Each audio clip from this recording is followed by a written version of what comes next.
On va retrouver Elena Morna du côté des ortillonnages, ces fameux jardins maraîchers, Elena. Mais oui Vincent, et quelle richesse ces ortillonnages ici au cœur d'Amiens. Regardez, je suis tout près de vous, regarde, on aperçoit là-bas la cathédrale. Il faut savoir que ces ortillonnages, ils représentent quelques 300 hectares ici au cœur d'Amiens et 65 km de canaux mis bout à bout. Alors pour parler justement de ces ortillonnages, de ces jardins flottants, je suis en compagnie du plus beau des bateliers, il s'agit de Rémi. Bonjour Rémi. Bonjour. Alors, ces ortillonnages, je disais que ça représente 300 hectares, mais en fait, ça représentait beaucoup plus. Oui, alors 300 hectares, ça peut paraître beaucoup, mais en fait, c'est pas grand-chose comparé à ce que c'était à l'origine. À l'origine, les ortillonnages, c'était au moins 1000 hectares. Mais c'est un espace qui s'est beaucoup réduit à cause de l'urbanisation. On a Amiens qui est maintenant au marais, donc ça vient grignoter de l'espace sur le site au fur et à mesure. Alors aujourd'hui, on voit beaucoup de jardins d'agrément. À l'origine, comme vous dites, c'était des cultures maraîchères installées par qui ? On ne sait pas exactement par qui. On suppose que c'est très vieux. Les premières traces remontent à il y a 2000 ans, quand les Romains arrivent ici. Mais quand ils arrivent ici, ces Romains ont cultivé déjà tout ça. Donc on suppose que c'est beaucoup plus vieux que ça, même si on n'a pas de traces exactes. Et puis après, ça a été beaucoup travaillé, ces canaux, au cours du Moyen-Âge. Alors on aperçoit, ça et là, quelques petites maisons. Est-ce qu'on peut vivre ici? À qui appartiennent ces terrains ? Alors ça appartient à des particuliers, après y vivre, en tout cas à l'intérieur du marais, ça sera pas possible parce que c'est accessible qu'en bateau ici. On peut venir à la nage à la limite si c'est votre truc, mais pas à pied. Avec vous peut-être ? C'est pas viabilisé, il n'y a pas d'eau courante, il n'y a pas d'électricité, tout ça, donc on passe une journée, on passe un week-end, avec moi si vous voulez peut-être, mais pas plus.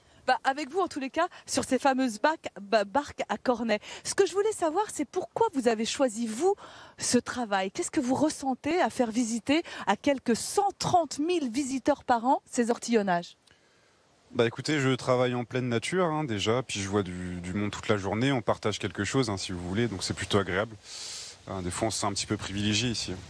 Eh bien, le privilégié, c'est exactement le sentiment que j'ai. Et je vous invite, Vincent et vous tous qui nous écoutez, à me rejoindre au cœur d'Amiens, dans les fameux ortillonnages, les jardins flottants. Merci Elena, on se retrouve tout à l'heure alors.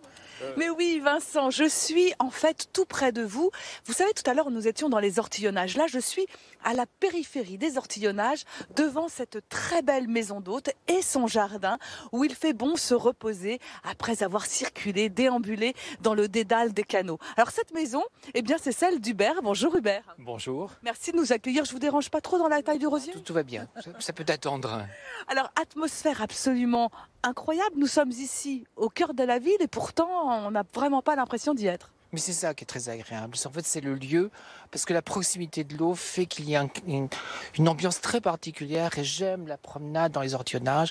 Je partage ça avec les gens qui viennent me rendre visite. Et c'est vrai que cette promenade, on a l'impression de se trouver plutôt 19e ou au début 20e. C'est tellement paisible et calme. Alors dans vos maisons, je ne sais pas si on est 19e, si on est 20e, en tous les cas, on est dans des maisons très décorées. C'est de l'art à tous les petits coins de table. Je me suis appliqué à ce que tous les objets soient quand même très agréables, relativement recherchés, avec goût. Je les ai placés en utilisant les couleurs, les matières, parce que je trouve que c'est relativement important, que les gens se sentent un peu ailleurs que chez eux. Alors c'est sûr qu'on se sent un peu ailleurs que chez soi, il y a cette atmosphère paisible dont vous parliez, mais qu'est-ce que viennent chercher aussi les gens qui viennent ici dormir chez vous ? Je crois que c'est déjà quand même quelques 35 nationalités que vous avez reçues en 3 ans. Oui, 35 nationalités, ce qui m'a un peu étonné. J'ai fait le calcul parce que j'étais moi-même étonné, je ne savais pas d'où nous étions.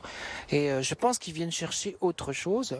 C'est peut-être pour ça que j'ai appelé ce lieu comme une parenthèse. Et quand je vois les livres d'or, en fait, il y a toujours marqué, il y a toujours ce nom comme une parenthèse.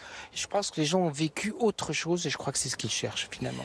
Chercher à vivre autre chose, chercher aussi un lieu d'histoire, puisque nous sommes ici au carrefour de la grande histoire de la France. Absolument, absolument. Et ça reste en mémoire finalement. Et puis, pourquoi pas, croquer la pomme. Moi, en tous les cas, je pense que je vais vraiment passer ma nuit ici. Merci Elena, moi j'adore ces ortillonnages. Mais alors, c'est pas notre premier voyage de Midi en France en Picardie, puisqu'on est déjà venu à Amiens.